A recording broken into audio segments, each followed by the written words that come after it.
guys, narito tayo ngayon sa SLEX na kung saan kapapasok ko lang sa Calamba entrance papunta akong Las Piñas. Okay naman ang daloy ng trapiko, walang traffic ngayon. Yan, dito na ako sa Canlubang. Ang napuna ko lang guys ay pinalalapad ang SLEX ngayon.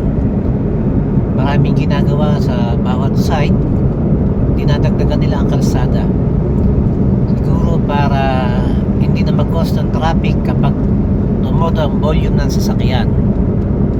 Kaya yan guys, napakaluag ng kalsada ngayon sa SLEX patungong Alabang.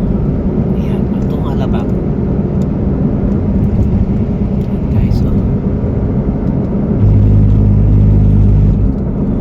magandang panahon ngayon ng aking pagbibiyahe, walang ulan, sikat na sikat ang araw.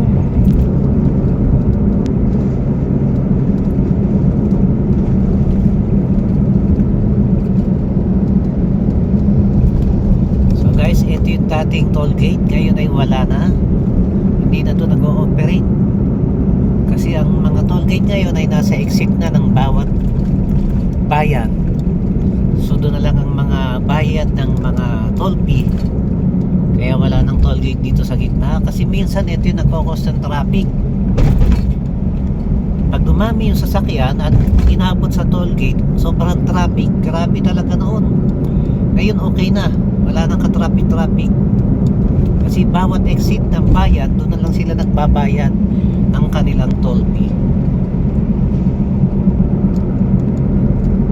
Okay guys, goodbye na. Ako ay bibiyahe na.